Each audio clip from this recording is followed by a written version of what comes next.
Anastasia was obviously always going to be a tough opponent. What was some of the challenges of playing her today? Yeah, I thought it was a very difficult match with the conditions in the first set. I thought it was tricky trying to get used to how lively it felt out there, and also the wind was pretty strong from one side, so just not something that I felt too comfortable with. I didn't feel like I dealt with it particularly well, and even so I still had some chances in the first set, but yeah, nevertheless, just one of those days you don't feel too good on the court, but credit to her, she found a better solution in the first set and then really played better, I thought, in the second. Questions? Emma, how much of a factor do you think it was just not having had the preparations you wanted and not having had the matches when you go out there and maybe playing conditions that have been tricky? Yeah, I think it's a factor. I don't want to give myself too much of a hard time because I know my preparation going into this tournament. I kind of have to leave with my head held high because of the matches I've had here. I didn't even know at the beginning if I would be coming to Australia, so it's a positive in that sense. And I think, playing at different times is also another challenge, playing at night compared to day, the conditions are very different, and just hadn't really played in these kind of conditions in a minute, so didn't deal with it very well today. Coming back to the kind of question of technical stuff, was it in your... Are you thinking about technique at all when you're on the court, or is that a factor?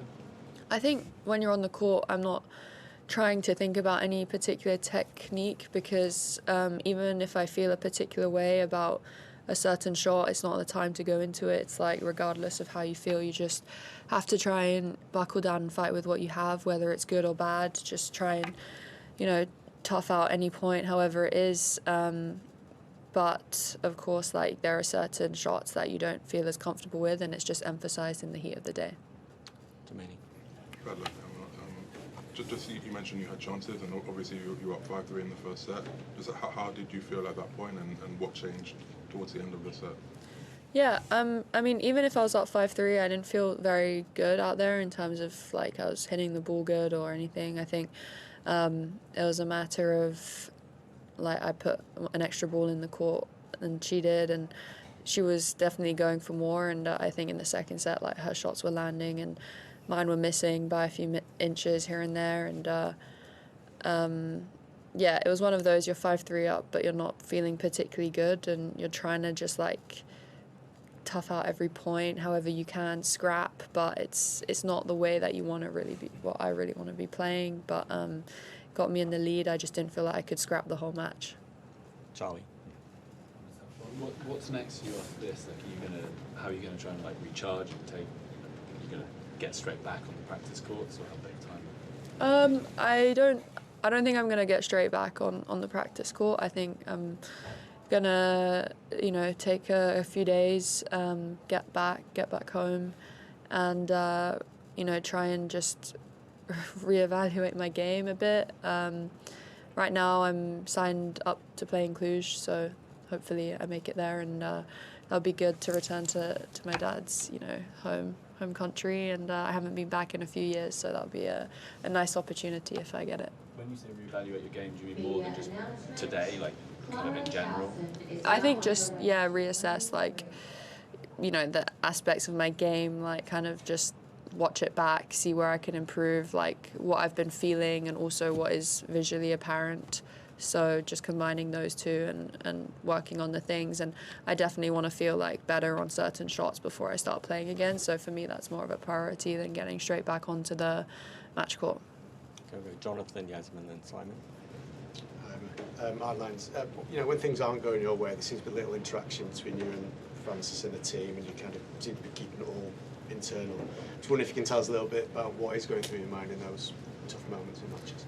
Yeah, I think I've just realised over time that the best way for me to deal with tricky situations is to find the answers from within. I feel like when I look over, and if I'm questioning something or asking, it's more just putting negativity, whereas I know the answer inside really. So for me that's just what seems to work the best. rather than trying to search for answers. At the end of the day, I think I know what I'm doing, what's happening, so I just try and figure things out more on my own. When you go back to when you first landed in Australia for United Cup to where you are now, how much progress do you think you've made in that time? And if you told yourself, 1st Jan, that you'd be at this point, is it still a positive for you? Yeah, I would say so. I would say 1st of Jan, when I came out here, I hadn't moved. I hadn't even done a 2-cross-1 line drill. I hadn't, moved from my half of the court. So if you would have told me I would have played, 5 matches in Australia, regardless of how they went, I think from a physical perspective, it would have been, pretty surprising. I think with each one, I did get better, except today, but I think having to learn and having to get the feel through matches is something that's really difficult and not something that I really want to be doing, but I mean, because it's a Grand Slam, you feel like you can't or you don't want to miss out. So I don't regret the decision because I got to come and play a slam here, and even if I wasn't very ready, I think I had a good 3 weeks down under, on and off the court, and I just need to take it for what it is, be pragmatic, and go back and just keep working. And the season's still quite long, so hopefully if I stay healthy, do the right things, then it will start falling into place. We'll go to Simon, then we'll finish up with Tumaini and Stuart. When you're talking about you're evaluating your game, do you feel like you're not playing the style of play you want to play? Is that what you're talking about? Yeah, I would say so. I think I want to be playing a different way, and I think the misalignment with how I'm playing right now and how I want to be playing is something that I just want to work on.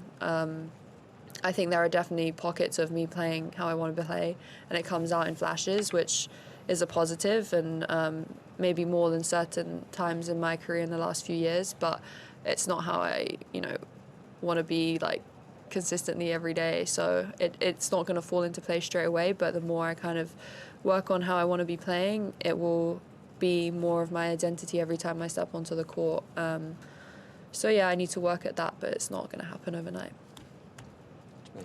Just curious about how your foot actually is, considering it seemed like it was quite a steep ramp up from not moving to playing matches.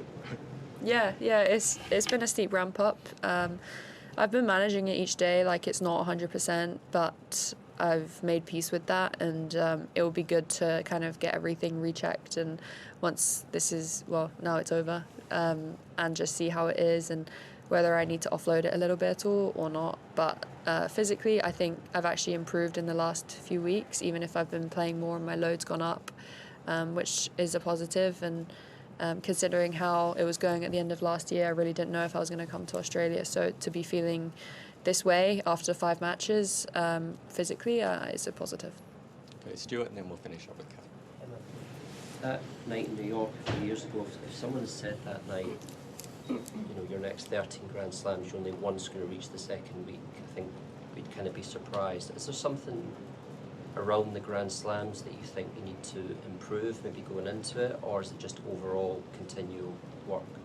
Yeah, I mean, I think if you also would have said when I was 18 if I would be winning that night, I don't think anyone would expect that either. So I think with that achievement, you're inevitably going to have the same level of kind of low, it was too high to kind of just be going on so early.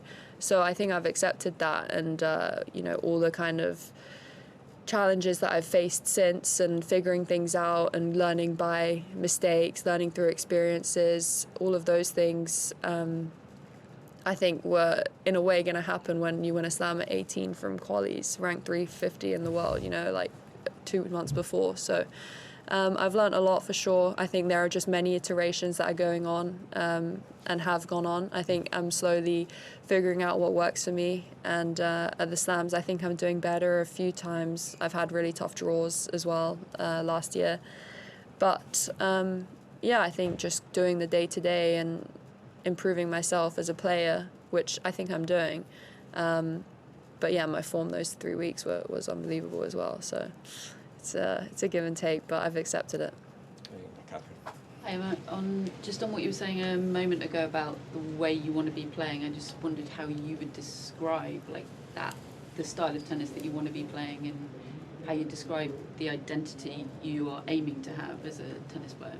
Yeah, I mean, like at the end of the day, I just want to hit the ball like to the corners and hard. Like I feel like I'm doing all this like variety, and it's not like doing what I want it to do. So I need to just work on, you know, playing in a way more similar to how I was playing when I was younger. You know, I always just changed direction, took the ball early, and went for it. And I think I do have the ability to do many things on the court.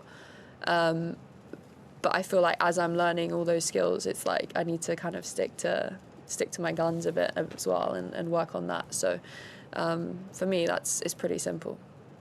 Thanks everyone. Thanks. Thanks. Thank you.